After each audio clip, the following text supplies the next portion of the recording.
1, 2, 3, 4, let's go. It's Heartbeat. It's a fabulous show. Alaska. Hi, Heartbeat Alaska. It's Heartbeat. Alaska. Pull up a chair and enjoy the show. Hear it from Sitka to Barrow. Gather around for Jeannie's show. It's the Aleut, the Indian, and the Eskimo. It's the Aleut, the Indian, and the Eskimo. Welcome one, welcome all. Hello everyone and welcome to Heartbeat Alaska Native News and Information. I'm Jeannie Green. Thank you so very much for joining me. On today's program we travel to Tanana, Alaska for a dog mushing symposium. We meet with over a dozen mushers as they share the history and some treasures of knowledge and wisdom. It's a great show. I'll be back with dog mushing from Tanana right after this. Heartbeat Alaska would like to thank the following sponsors for making our show possible. Brown's Electric. Thank you, Brown's Electric, for your generous support. Heartbeat Alaska is also brought to you by Frontier Flying Service. Thank you, Frontier, for getting Heartbeat Alaska airborne.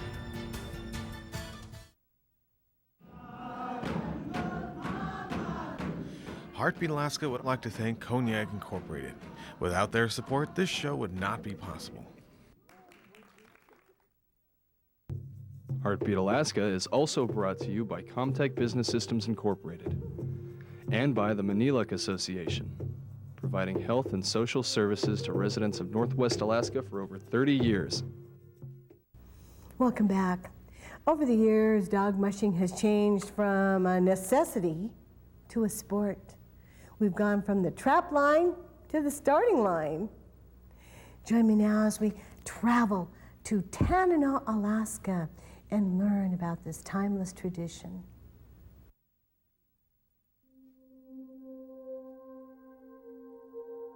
Footprints in the snow tell the story of a people who have walked this land for centuries, a people who earned their way, hunting and gathering on foot.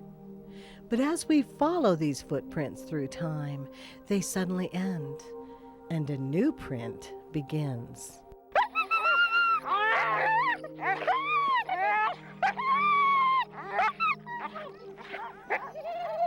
Man's Best Friend.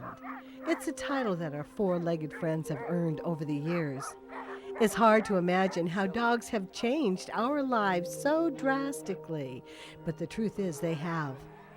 Over the years, dogs have taught us about loyalty, commitment, working together, and have made life easier for thousands of people across Alaska.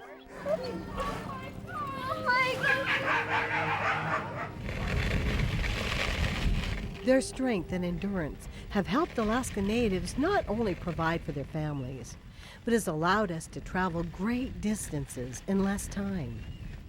In 1925, dogs would leave their paw prints in the pages of history forever as Norwegian musher Leonard Seppala and his dog team began the trek from Nenana to Nome with the life-saving diphtheria serum.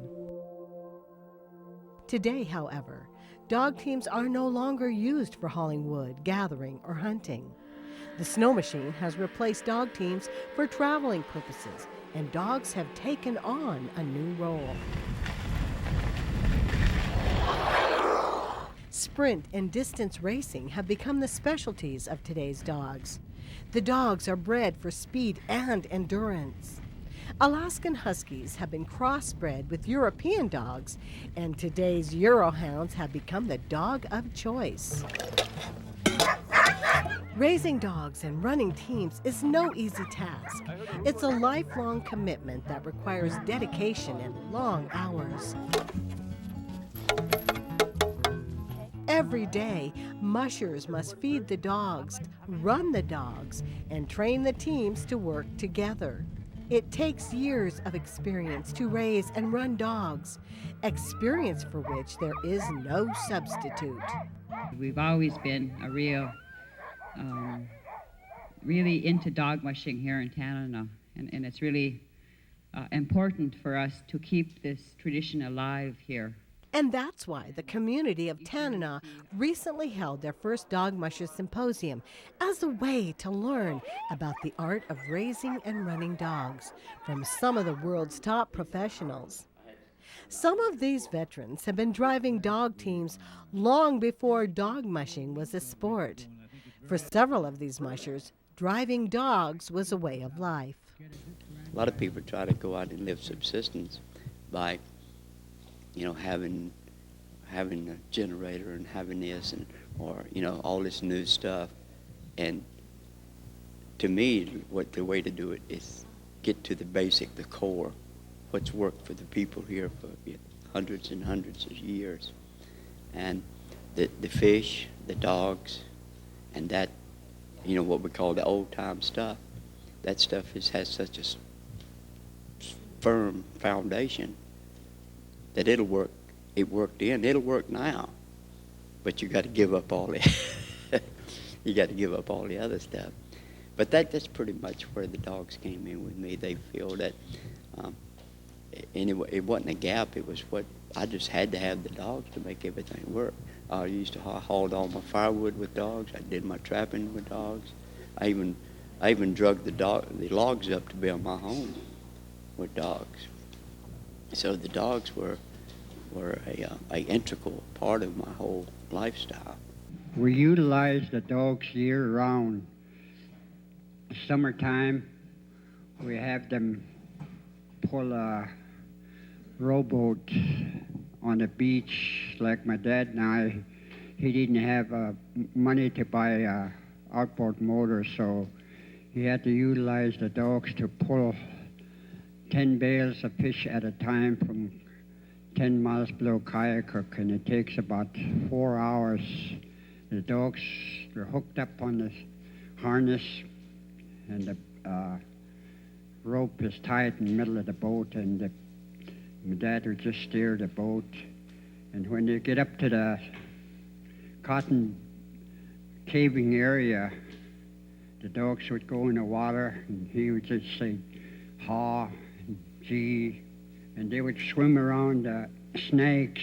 I trapped with dogs. I didn't just get into racing.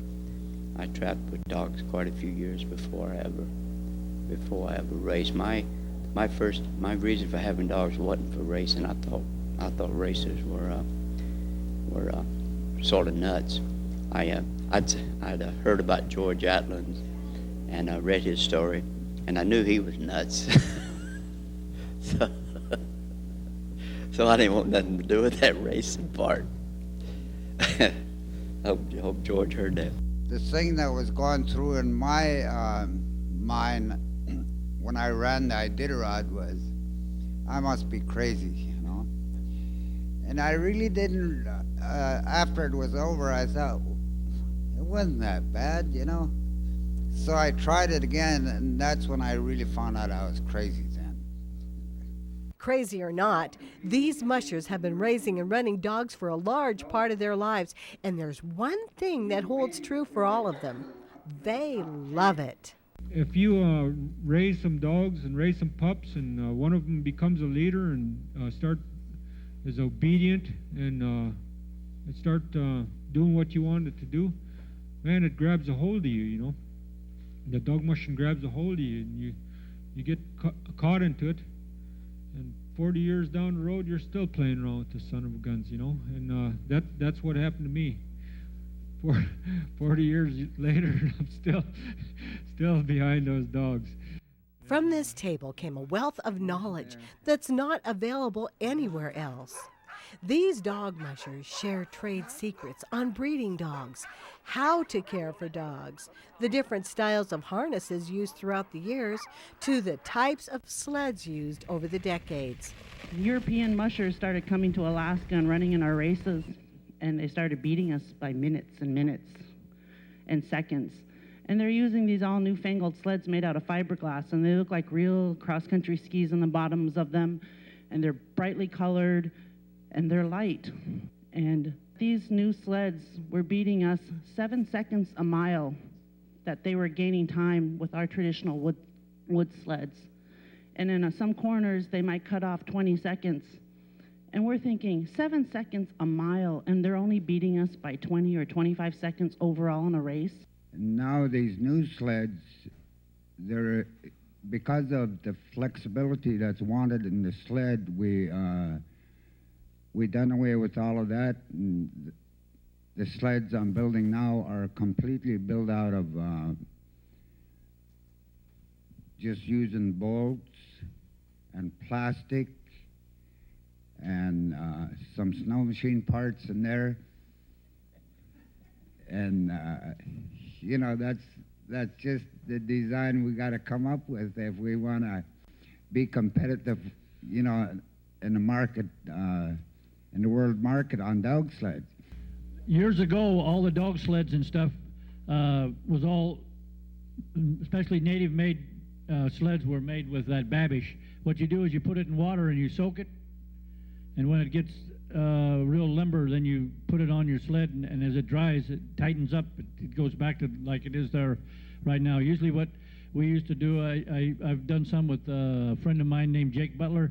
We used to start in the center of a moose hide and work your way out by cutting it with a pocket knife, and you cut it, and then you stretch it like a clothesline. You put it in between trees and stretch it out. I think that feeding dogs red meat is one of the things that has changed a lot on the Yukon itself anyway, being able to feed red meat instead of just fish all the time. The first time I saw meat, I was probably about 10, 11 years old. I remember George Attla came to town here to race our Yukon River Championship race. And I went down there, and he was getting ready to feed dogs, and I saw him opening up all these Alpo cans. And to me, that was technology. It was starting. And we went home there, and I fed dogs with my dad, and we gave them half a dry fish, and I think they each got a cup of commercial with a little water, and they were ready to go. And I remember that really stuck in my mind there, as I can remember back now, as how much it's progressed in feeding. An old timer was telling me that when people start having interest in racing dogs, when Leonard Sapella came up to from Nome, and one way or the other, Nulato or someplace got breed from Leonard Sapella, and that's where them blue-eyed dogs came from. I think late George Smalka had bunch, and Sanders Cleaver, that's where his dogs came from, that line of Sapella's breed, blue-eyed dogs, you know. I've always had to drive dogs to really find out what's the good ones, but it seemed like some people had a little bit more of a sense looking at dogs than I did. Anyway, I said, Lester, which ones are going to be the good ones? And I had a little idea about some that were doing a little better than others, but and he says, well, he looks at them and he says, well, that's your good one right there. And then he said, and those two other ones, they're pretty good. They're going to be okay there. He said, you better just get rid of the other three. So I kept the dogs. I didn't listen to them. I mean, I listened to them, but it wasn't like I went and got rid of those three dogs. They just kept driving them.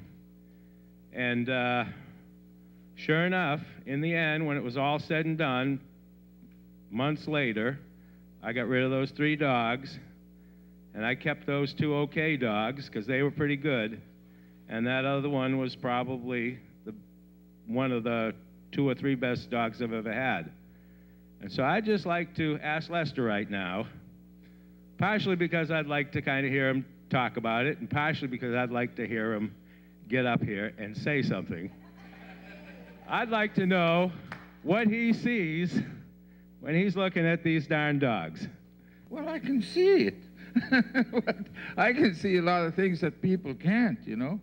And like George always used to do that to me too, you know. But to look at the dogs, you know, I always look at their elbows right here. And if their elbows is about 2 inches, their chest, you know, their chest below their chest, and their back legs has got a nice curve to it. And it throws the motion like this, you know. And that's all you have to look for. If they don't got a good curved back leg and they're not big, they ain't gonna run that good, you know. It's that simple, huh? That simple. Well, why didn't you tell me? Besides all of the secrets of the trade and the tidbits of priceless information shared at this symposium, there were also the stories from a day gone by and the memories that go with each. Back in 1947, I shot a moose in a camp in November, and it was a cow moose and had a little bull was probably about a year and a half old with it, and the bull kept notching my back because I tried to butcher the moose. I got it. When I went back home, I thought I'd get my mother to try to keep that bull moose away from me while I butchered up. And just then, Morris Demoski and Vincent Yaska came down on a pair of skates. I told them, "Oh boy, you're gonna help me to keep that moose away while I butcher it." And Vincent said, "You got a rope?" I said, "I didn't take nothing," and I gave him brand new half-inch rope that we were going to use for tow line for the dogs that winter. So I gave him the rope, and we got up to the moose, and Vincent made a loop. I said, "What are you going to be?" "I'm going to be a cowboy." And he said, I said, "What?" He said, "We're going to tie up that moose. We're going to come back in Thanksgiving. We're going to have moose dinner." He said, like a darn fool, we chased it between the two trees. He tried roping it. The first throw, he missed a moose that landed on the nose. But the second time he threw it between another three, he got it around the neck and behind the horn. And the moose eventually got straight up like that and took off galloping like a horse. And Vincent hollering back there at the end of the rope, him and Morris, "Whoa, whoa, whoa." And the Vincent is a little man. The snow was only about 4 inches deep. I saw his footprints after about every 10 feet. He was just flying with that moose. Flying in Alaska? Fly Frontier, the official airline of Heartbeat Alaska. Frontier is expanding again. They've added new routes to Nome, Kotzebue, and the surrounding villages. As you can see, Frontier is now really covering Alaska. So the next time you fly, try Frontier. Frontier offers quick, convenient check-in, low fares, and service direct to many of the villages. Frontier Flying Service is the official airline of Heartbeat Alaska. Make it your official airline too. On your next visit to Anchorage, be sure to stay at the Creekwood Inn and RV Park. Now under new management, the Creekwood Inn offers 26 newly renovated rooms and a cabin that sleeps 6. If you're in town for an event, the Creekwood Inn is the nearest hotel to the Sullivan Arena. The Creekwood Inn also has 68 RV spaces available year-round and offers winter RV storage with water, electric, sewer, and cable. The Creekwood Inn and RV Park is a proud sponsor of the Iditarod Fur Rendezvous and the Alaska Fighting Championships. So the next time you're in Anchorage, visit us at the Creekwood Inn and RV Park. Your Alaska State Troopers remind you that if you're transporting alcohol by common carrier into an area that restricts the sale of alcohol, you must clearly label the package with the words alcoholic beverages and attach an itemized list. Failure to do so is called bootlegging, and it's against the law. Anyone with information on bootlegging is asked to call the Alaska State Troopers. Rewards of up to $600 are paid for successful tips. Let's all work together to stop bootlegging in Alaska. 6 months ago, Claire made a promise to her family and to herself. The promise was she'd quit smoking by the time her next birthday came around. And already she's feeling better. She has more stamina, more energy, and her lungs are stronger than ever before.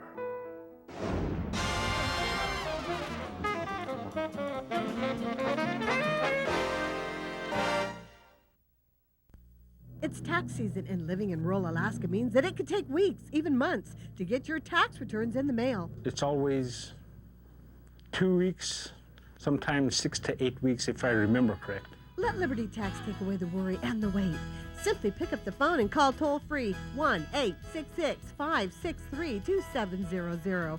You can file your taxes electronically from the comfort of your home. You can usually have your check on a gold streak the very next day. I go through John Hofstadter. I trust him.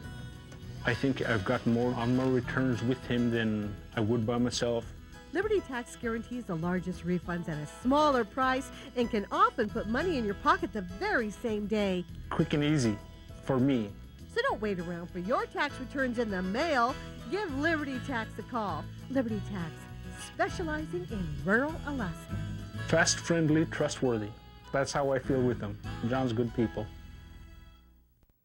In the 1890s, pioneers carved a railway through the rugged mountains between Skagway and the Klondike. More than a century later, the White Pass and Yukon route still makes this legendary run. Along the way, life has gotten better for folks working on the railroad, thanks in part to Primera Blue Cross Blue Shield of Alaska, a health plan that's offered smart choices and quality coverage to the people of Alaska since before it was a state.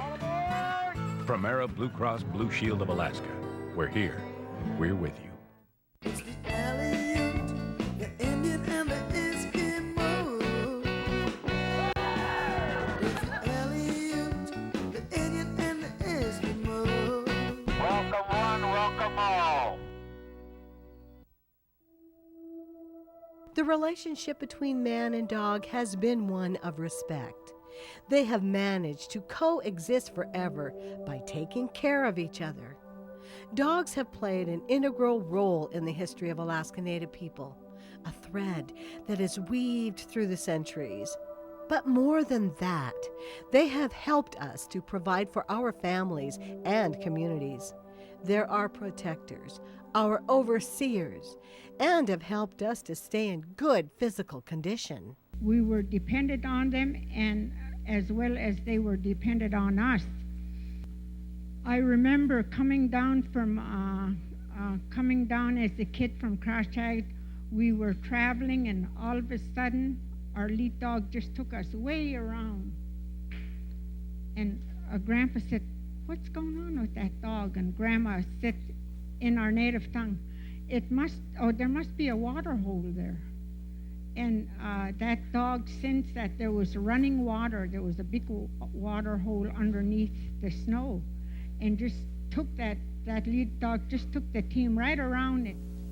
You know, nobody's going to get on that treadmill or go to that gym every day or do whatever, do a 500 setups or whatever it is you want to do. It all sounds good, but nobody does it. But when you got the dogs, you have to do it.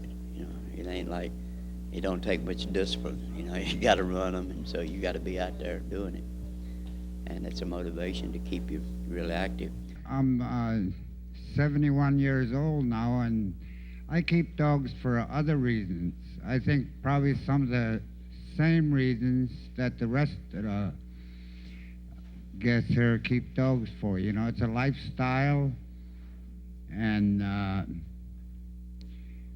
really it's good for your health because they're, you know, you have to work on them all the time. And a lot of times the old lady might be mad at you and tell you to get out of the house, and you walk into your dog yard and the dogs will all be wagging their tails and hollering, "Wow, here's the champ," you know. So, you know, for all those different reasons we keep dogs, you know, they make you feel good. And, yeah, and I believe, you know, anyone that starts out in dogs, you have to feel good with what you're doing because you get it back in return. And as far as the health thing, if you want to lose weight and get in shape, chase dogs around in about 4 foot of snow, breaking trail for 12, 16 hours, and you forget about your weight problems and all that other stuff. Other topics included the future of dog mushing in Alaska and different ways to incorporate dog mushing into the world of tourism. You got to teach these kids how to care for their dogs, you know. There's, you know, got to feed them every day, water them first thing in the morning, and then before you run them. But also, too, is we try to teach them everything we possibly can out on the trail, and what they need and what they need to do, and all them kind of things. And it's a lot of fun. I have a lot of fun out there teaching them, and we have a lot of fun watching them drive dogs. It's a great thrill, and I'd like to see more people. I know it's hard when you're training dog teams and stuff to volunteer your time, but it's really rewarding to see some of them kids when they get it and start doing some things. It's really amazing. When we help out a lot with the kids races in Fairbanks, and I see all these new mushers trying to come, and they're a kid that are like a lot of you kids sitting in here. They're 10, 12 years old, and they want to drive dogs. And they go to the dog pound and they find one dog, or they go to somebody and get one dog picked up, and they come to the race. And they have an old wooden broken down sled somebody gave them. They have a really ratty tow line, but they're trying.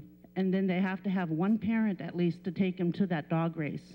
So it's a family event, and everybody at that race is trying to help them and give them little tips of the trade that's okay if you have a bad sled. That's okay if you have bad lines, just work with your dogs and enjoy yourself. I think tourism and dog mushing, especially guys with big names, you guys that got a name, your name is famous, your name is worth something. You've got an advantage over even guys like me that I have a name too, but it ain't in dog mushing, it's in talking. But big opportunity there, and I wouldn't pass it up. I wouldn't pass it up because tourism is increasing in Alaska because it's a safe place and it's exotic, and it's just like a foreign country, even to the people living in the States. What the future of dog mushing holds, nobody knows for sure. Some say that dog racing is fading away, while others are just beginning their journey. Regardless, there's a passion for the sport of dog racing and a love for the timeless tradition of running dogs.